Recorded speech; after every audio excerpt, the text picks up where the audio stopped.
When a public figure disappears from view, silence becomes louder than any confession. The announcement was brief.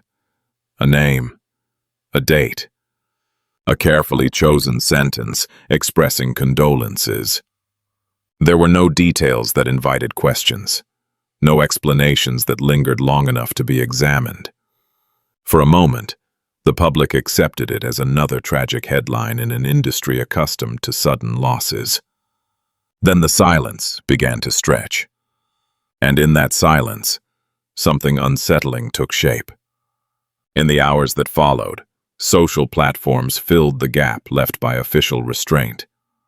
Clips were replayed. Screenshots were archived. Every past appearance was scrutinized with a new intensity, as if the truth had been hiding in plain sight all along. We observe this pattern repeatedly when a familiar figure vanishes without closure. The absence itself becomes the story. The actor had been young, visible, consistently present in the public eye. His career appeared stable, even promising. That is precisely why the disappearance felt wrong to so many. There was no gradual retreat, no farewell performance, no public explanation of illness or withdrawal. There was only an ending, abrupt, final, and strangely quiet. Within days, the first questions surfaced. Not accusations, not conclusions. Just doubts framed as curiosity. Why had his last appearances felt restrained? Why did certain details now appear inconsistent when viewed in hindsight? None of these questions required belief in conspiracy. They required only the recognition that the official narrative left space unfilled. That space did not remain empty for long. Live streams began to circulate. Comment sections transformed into informal archives. Some viewers claimed to notice sounds that did not belong. Others pointed to moments of hesitation, fleeting expressions, or pauses that now seemed significant. Alone, each observation meant very little. Together, they formed a pattern that felt meaningful to those searching for one. At this stage, something critical occurred. Interpretation replaced information. Tarot readers spoke in symbols. Spiritual commentators framed uncertainty as intuition. Words like isolation, restriction, and concealment appeared, not as statements of fact, but as impressions.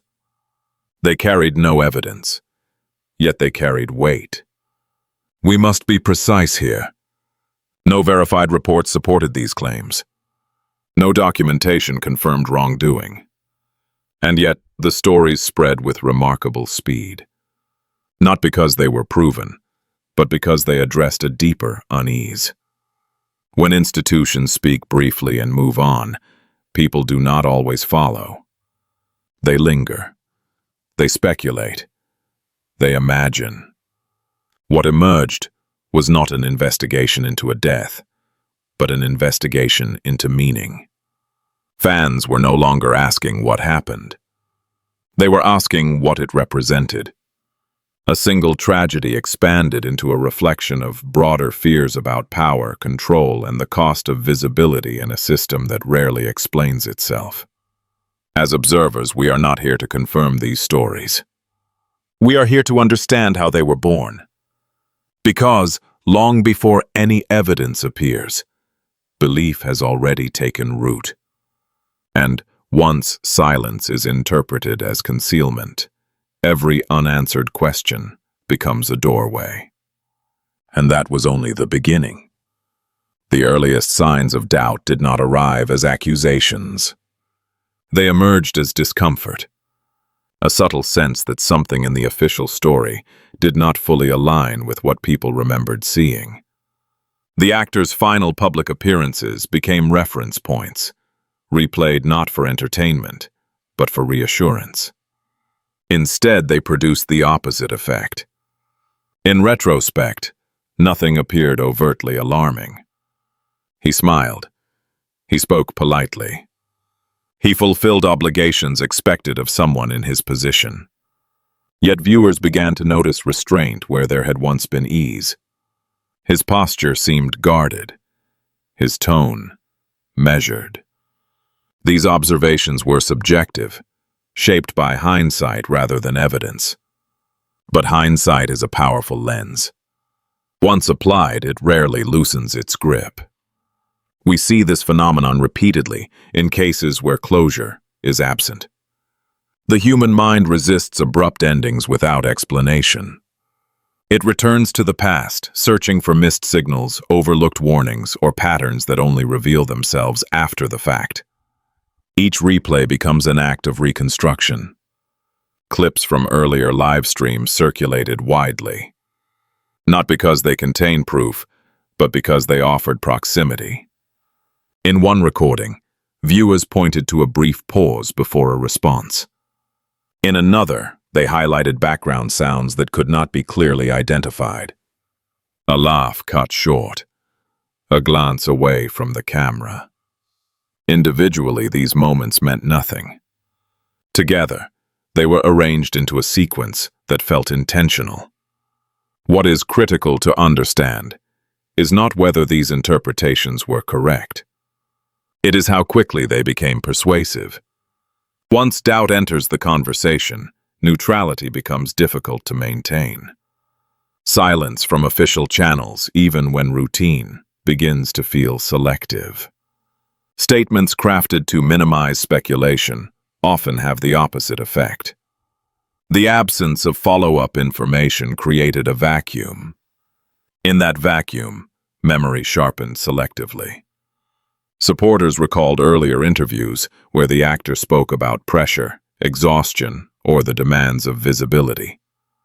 At the time, such comments were unremarkable. After his death, they were recast as warnings. This reframing did not require deception. It required only context. Words spoken casually take on new weight when the speaker is no longer alive to clarify them. A sentence, once interpreted as humility, becomes evidence of suppression. A remark about fatigue becomes a sign of distress. The story does not change. The meaning does. At this stage, the narrative remained grounded in plausibility. Fans questioned management practices. They discussed overwork, stress, and the mental toll of public life. These explanations fit comfortably within what is already known about the entertainment industry. They did not yet cross into the realm of conspiracy. That boundary shifted when attention turned to absence itself. Following the announcement, there were no extended interviews with close collaborators. No detailed timeline of events. No gradual release of information. The industry moved forward as it always does. New projects were promoted. Other names filled headlines. To those outside the inner circle, this transition felt too clean. We must pause here to emphasize a distinction. Efficiency is not concealment. Professional silence does not imply wrongdoing. Yet in environments where transparency is already questioned, restraint becomes suspicious by default. For many observers, the lack of elaboration was interpreted not as respect, but as avoidance. This interpretation spread not through investigative reporting, but through repetition. Comments echoed each other across platforms. Phrases like "something does not add up" appeared with increasing frequency. The language remained careful. Words such as allegedly, possibly, and it seems were consistently used. This caution lent credibility, rather than undermined it. As engagement grew, so did emotional investment. People who had never followed the actor closely now encountered his story through fragments curated by others. Each fragment carried commentary. Each commentary nudged interpretation in a particular direction. What began as a personal tragedy expanded into a collective inquiry. We observe here the first critical transformation. The focus shifted away from what could be verified and toward what felt unresolved. Questions multiplied faster than answers could possibly appear. In such conditions, speculation becomes not only inevitable, but almost expected.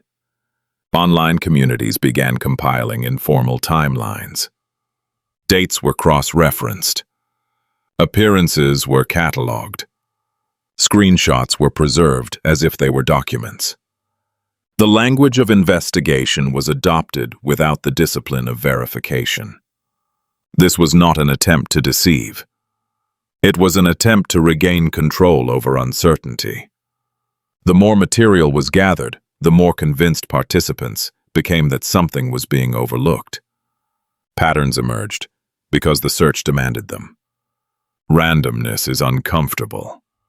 Structure, even imagined, provides relief. Throughout this process, one element remained consistent. There was no single claim that could be disproven, because there was no single claim being made. Instead, there was a growing sense of unease supported by fragments, impressions, and unanswered questions. The narrative did not accuse. It insinuated. And once insinuation takes hold, it reshapes how silence is perceived. Each day without clarification became another confirmation in the minds of those already uncertain. Not because new information appeared, but because none did. This is the moment where curiosity hardened into conviction.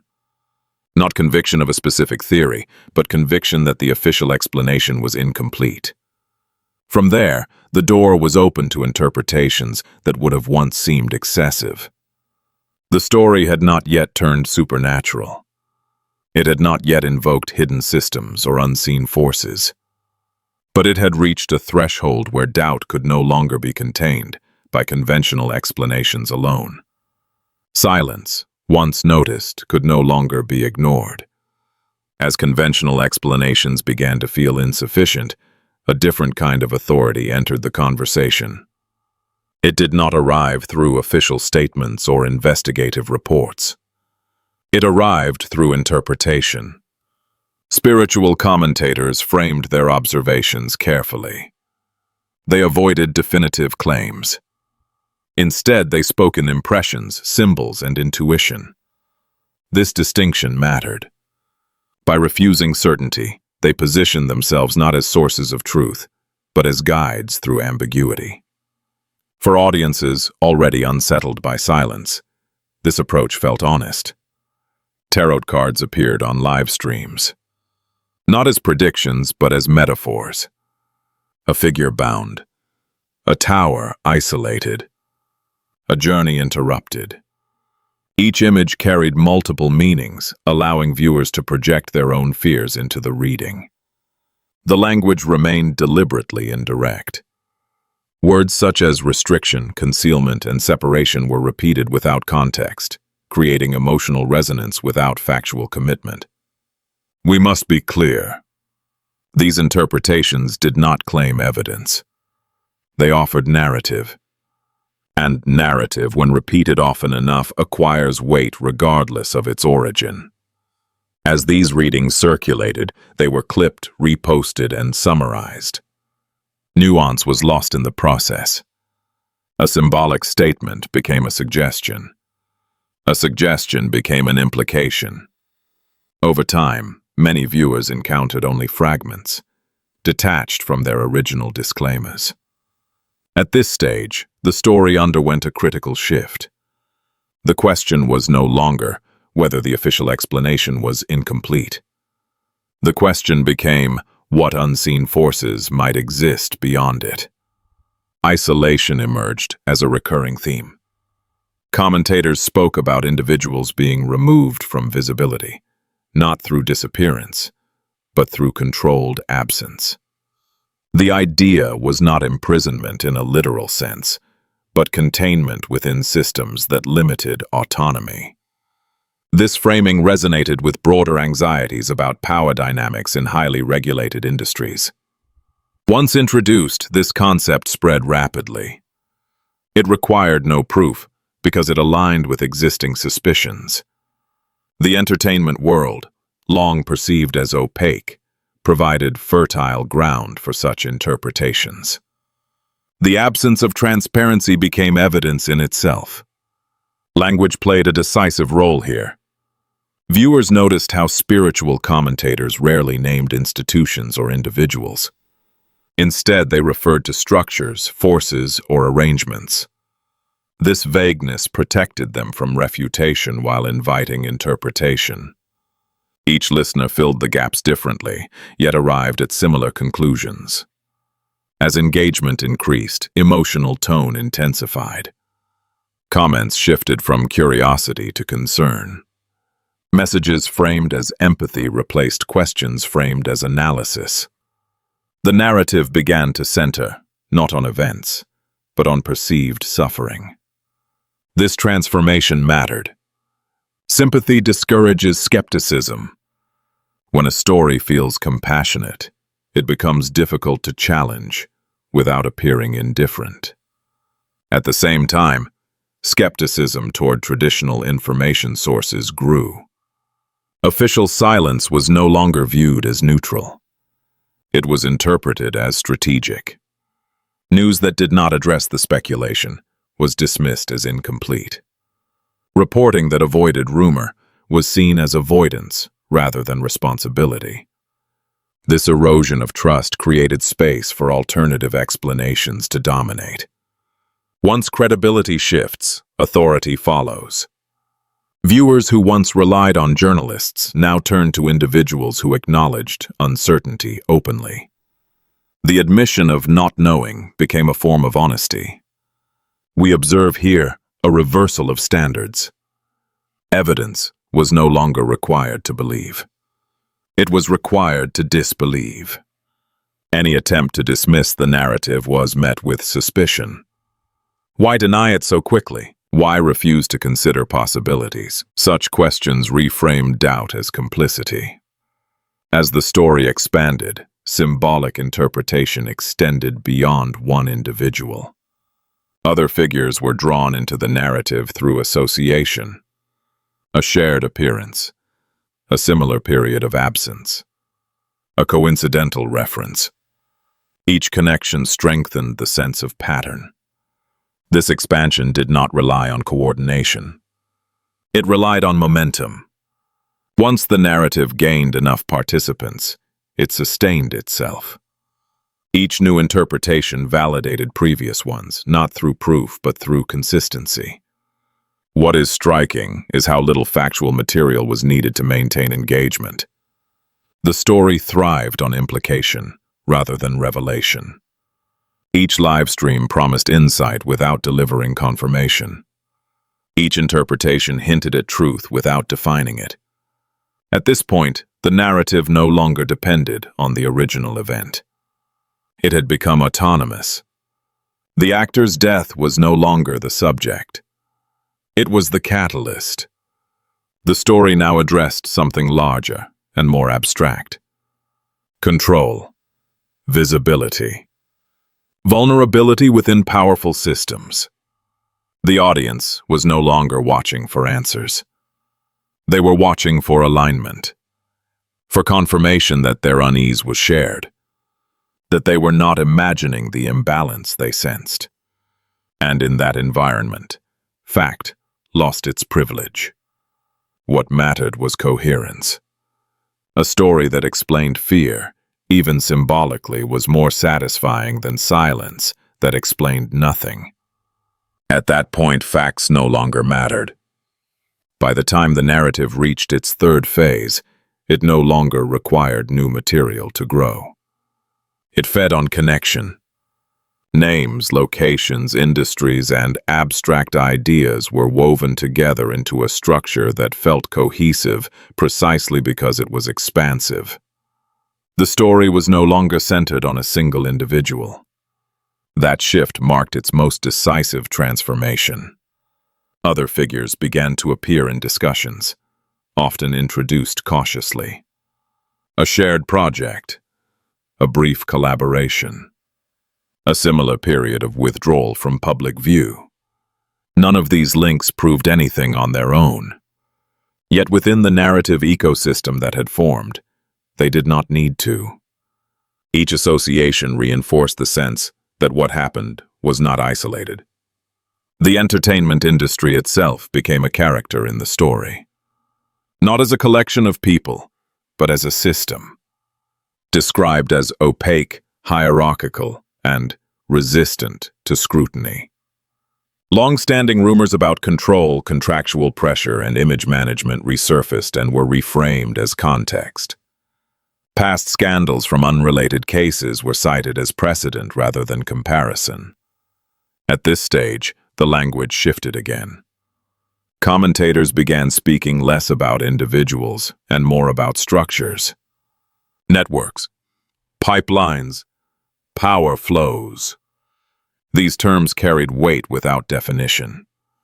They suggested complexity without requiring understanding. For an audience already primed to distrust simplicity, this abstraction felt convincing.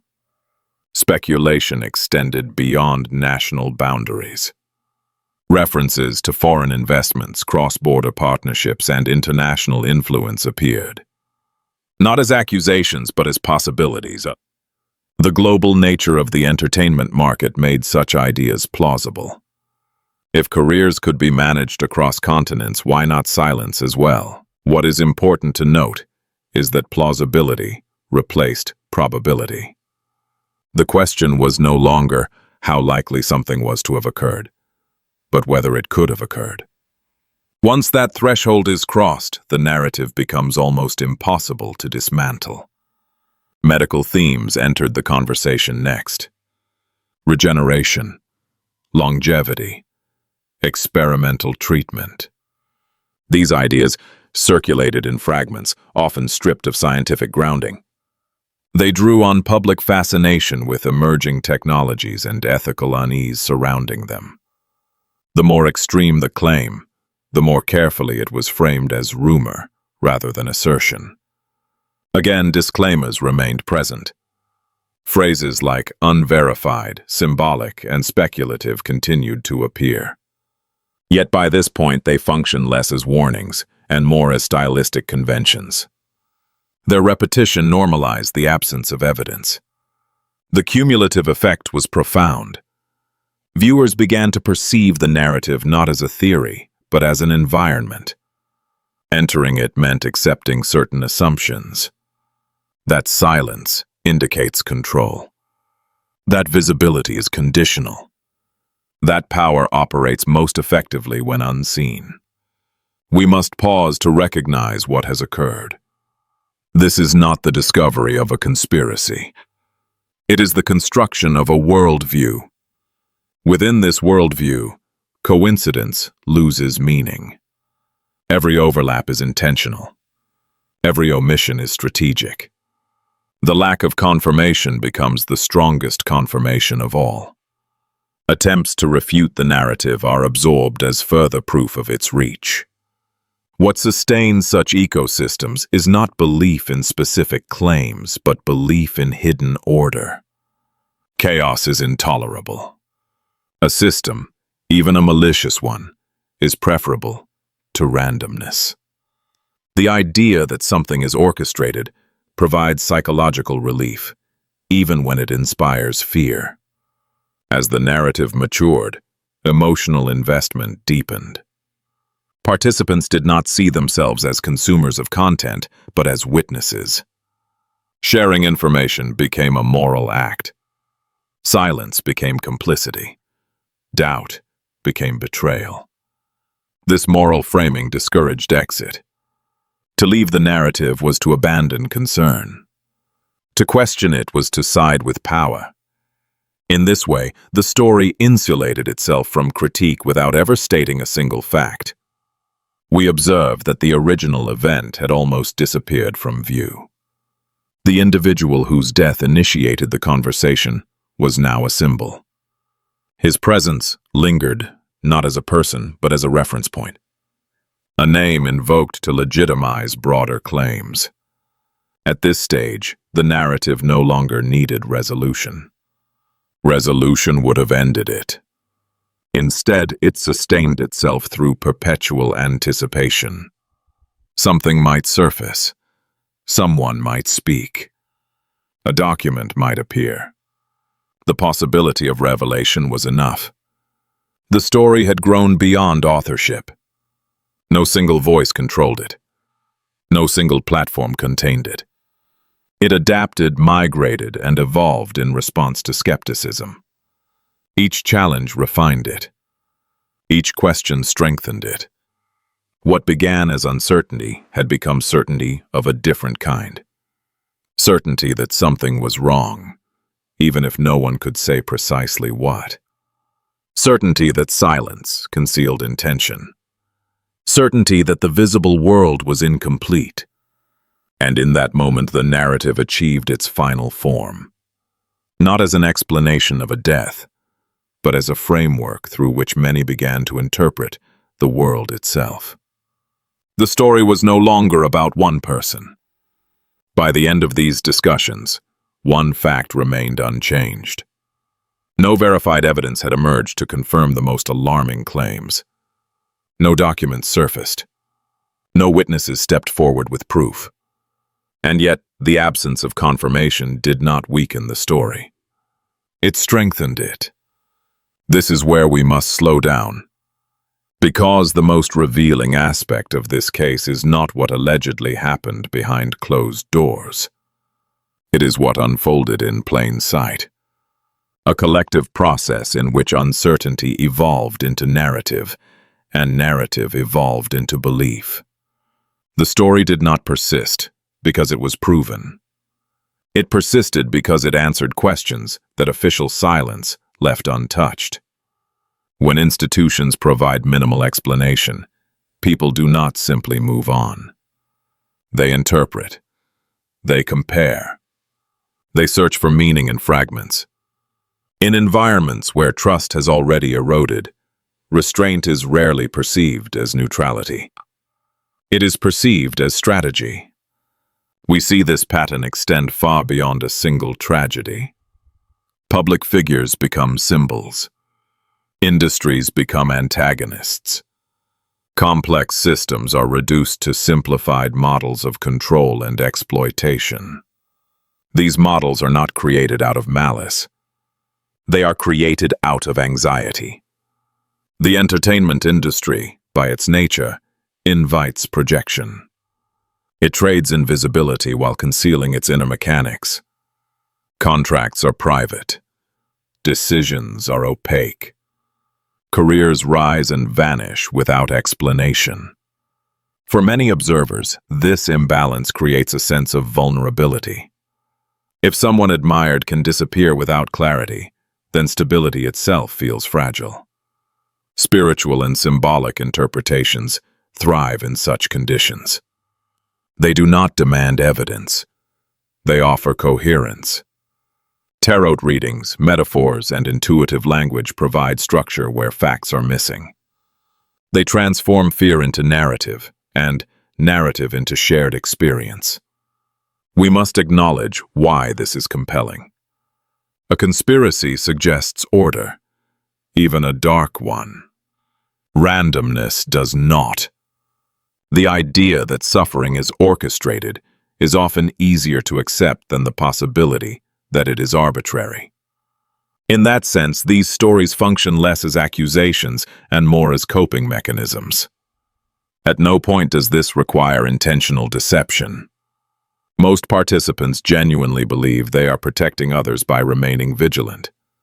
Sharing speculation becomes an act of care. Silence becomes a moral failure. Doubt becomes a threat, but there is a cost. When implication replaces evidence, accountability becomes impossible. When every denial is treated as confirmation, truth loses its reference point. The narrative no longer needs reality to sustain itself. It becomes self-validating. This does not mean the concerns raised are meaningless.